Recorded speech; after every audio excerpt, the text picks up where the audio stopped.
मुख्यमंत्री योगी आदित्यनाथ बोल रहे हैं, सुनते हैं। मैं सबसे पहले आप सबको, पूरे प्रदेश वासियों को 10वें अंतर्राष्ट्रीय योग दिवस की हृदय से बधाई देता हूं और राज्यपाल महोदय का उन्हीं के इस प्रांगण में प्रदेश की जनता की ओर से, योग साधकों की ओर से हृदय से स्वागत करता हूं, उनका अभिनंदन करता हूं। ये हम सबका सौभाग्य है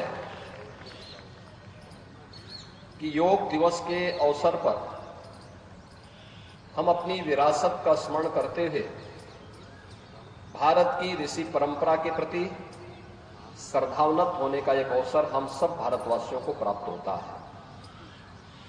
यह अवसर हमें दिया है देश के यशस्वी प्रधानमंत्री श्री नरेंद्र मोदी जी ने, जिनके प्रयास से, जिनके विजन का परिणाम है कि आज दुनिया के लगभग 250 देश अंतर्राष्ट्रीय योग दिवस के साथ जुड़ करके भारत की इस विरासत के साथ अपने आप को जोड़ करके भारत की संस्कृति को, भारत की परंपरा को गौरवान्वित करने का प्रयास करेंगे।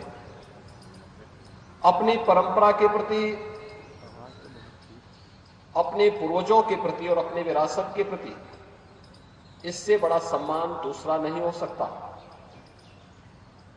कि जो भी उन्होंने हमें दिया है, जो मानवता के अनुकूल है, देश, समाज, काल, परिस्थितियों से बाधित होकर के संपूर्ण मानवता के मार्ग को प्रशस्त, कल्याण के मार्ग को प्रशस्त करता है। उस कार्य के साथ अगर हम जुड़ते हैं और संपूर्ण मानवता को जोड़ते हैं तो यह अपने पूर्वजों के प्रति और अपनी विरासत के प्रति हमारी सच्ची श्रद्धा कही जाती है। और अंतर्राष्ट्रीय योग दिवस भारत की ऋषि परंपरा के प्रति इसी श्रद्धा को व्यक्त करने का हम सबके लिए एक माध्यम बना है। आज स्वयं आदरणीय प्रधानमंत्री जी भारत के मुकुट कश्मीर में श्रीनगर के डल झील पर हजारों योग साधकों के साथ योग के इस कार्यक्रम में उपस्थित हैं। योग हम सब जानते हैं, हर भारतवासी जानता है कि योग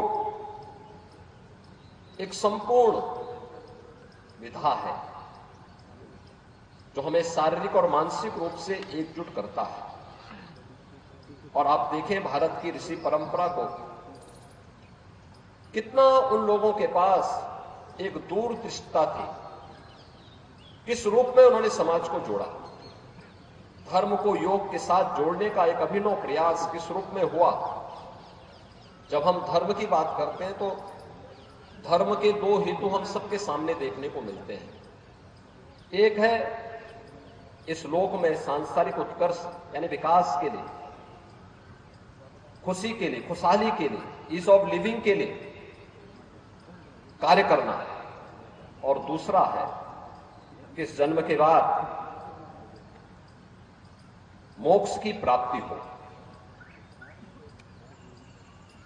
यानी धर्म के दो हेतु भारत की ऋषि परंपरा ने हम सबको बताए हैं और योग भी हम सबको उस परंपरा के साथ जोड़ने का कार्य करता है। याद रखिए, भारतीय मनीषा इसी बात को कहती है कि शरीर माध्यम खलु धर्म साधनम।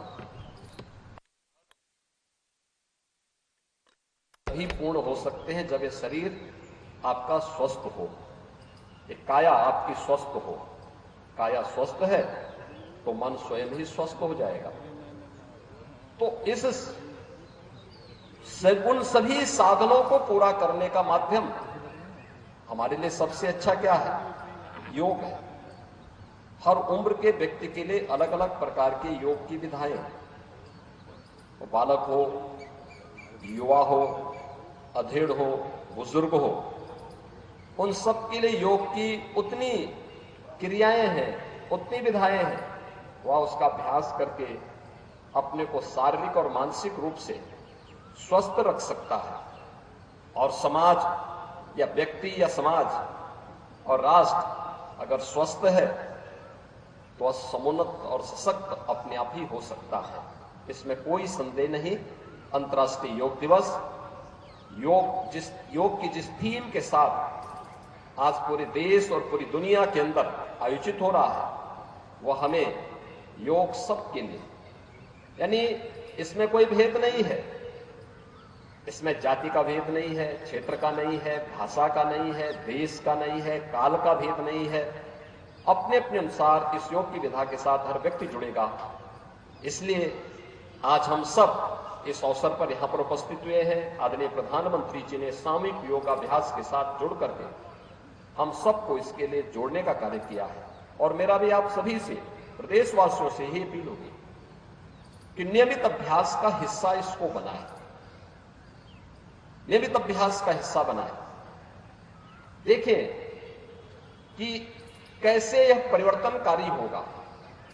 आप चमत्कार की उम्मीद तत्काल मत करिए, लेकिन आप इसके नियमित अभ्यास के हिस्से बनते हैं तो एक समय आपको स्वयं एहसास होगा कि जो भी समय आपने योग के लिए समर्पित किया है वह आपके स्वस्थ और दीर्घ जीवन के लिए, आपके शारीरिक और मानसिक स्वास्थ्य के लिए अति उत्तम समय रहा है और उसमें हम लोग नियमित दिनचर्या से इस कार्यक्रम को आगे बढ़ाएंगे तो इसका हमें भरपूर लाभ प्राप्त होगा।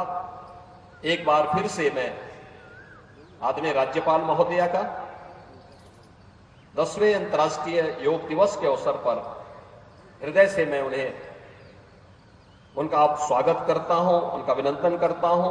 पूरे प्रदेशवासियों को इस योग दिवस की हृदय से बधाई और शुभकामनाएं देते हुए अपनी वाणी को विराम देता हूं। धन्यवाद। जय हिंद।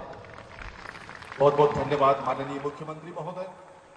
उत्तर प्रदेश के मुख्यमंत्री योगी आदित्यनाथ को आप सुन रहे थे। लखनऊ में सुबह सवेरे ही पहुंचे हुए हैं। वहां पर भारी तादाद में लोगों की मौजूदगी है जिनके साथ योग करते हुए दिखाई देंगे उत्तर प्रदेश के सीएम। आपको बताते चले देश के अलग अलग हिस्सों में इसको लेकर बड़ी तैयारियां की गई हैं, लेकिन सभी की निगाह इस वक्त टिकी हुई है श्रीनगर में। माना यह जा रहा है कि आधे से 1 घंटे के भीतर वहां पर बारिश जैसे ही थमेगी उसके तुरंत बाद वहां पर योग की जिस तस्वीर का इंतजार हम सभी इस वक्त कर रहे हैं, प्रधानमंत्री नरेंद्र मोदी कल ही श्रीनगर पहुंच गए थे, वो तस्वीरें आनी शुरू हो जाएगी। और वहीं पर आपको बता दें जहां पर योग का ये कार्यक्रम किया जा रहा है, बारिश अगर लगातार होती रही तो एक हॉल है जहां पर इस कार्यक्रम को आगे बढ़ाया जाएगा, यानी कि प्लान बी भी पूरी तरह से तैयार है।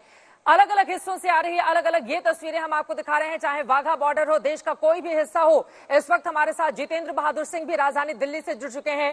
जितेंद्र, आपके पीछे भी ढेरों की तादाद में लोग दिखाई दे रहे हैं सुबह सुबह योगाभ्यास करते हुए। लोगों से बातचीत कीजिए, आज के इस दिन को लेकर किस तरह का उत्साह, उमंग, उल्लास उन लोगों के भीतर दिखाई दे रहा है?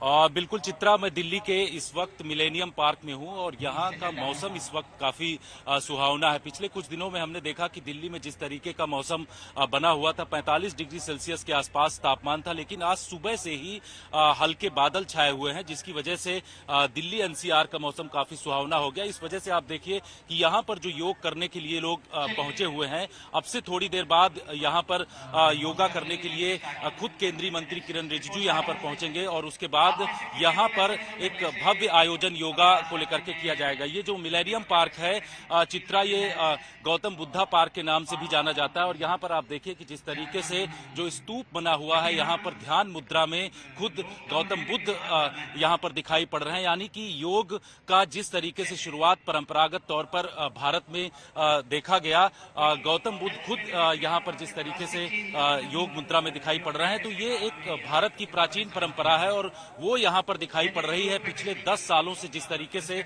लगातार इस योग को लोग जो है अलग अलग स्थानों पर देश विदेश में योग दिवस के तौर पर मनाते हैं, लोगों से जानते हैं कि किस तरीके से इसके महत्व को ये लोग देखते हैं। योग जिस तरीके से देश विदेश में मनाया जा रहा है, आप इसके महत्व को किस तरीके से देखते हैं? सर, इससे हमारे हेल्थ इश्यूज नहीं होते, मतलब बीमारियों से दूर रहते हैं, देन हम एक्टिव रहते हैं और बस योग में इतना ही होता है। एंड योग से हम बीमारियों से मुक्त रहते हैं और प्रैक्टिस चलती रहती है। सुबह सुबह एक अच्छा व्यायाम होता है हमारा। जी, इस बार की जो थीम है स्वयं के लिए योग और समाज के लिए योग, एक अलग तरीके की थीम है कि खुद स्वस्थ रहें और पूरा समाज भी स्वस्थ रहे। जी, और एक्चुअली में योग का प्रचलन और भी ज्यादा तब बढ़ा जब हमारे केंद्र में मोदी सरकार जी ने इसको यूएन में ग्लोबल तरीके से एक पहचान दिलाई। और साथ ही साथ जब से कोविड-19 हुआ था उसके बाद लोगों में एक योग के प्रति और भी जागरूकता फैली, लोगों बागों के घर घर तक हमारे यहाँ पे योग पहुंचा है।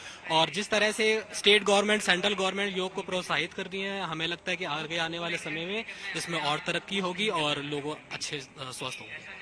देश विदेश में योग की इस परंपरा को आगे बढ़ाया जा रहा है। भारत की इस प्राचीन परंपरा को आप किस तरीके से देखते हो? कैसे आपने पिछले 10 सालों में इसको सीखा या उससे पहले से करते आए? नहीं, पहले से भी लोग करते आए हैं, लेकिन 2014 के बाद से लोग योग के लिए जागरूक ज्यादा हो गए हैं और इसे वीक एनुअली नहीं, डेली करना चाहिए लोगों को, जिससे कि फिट भी रहें और काफी।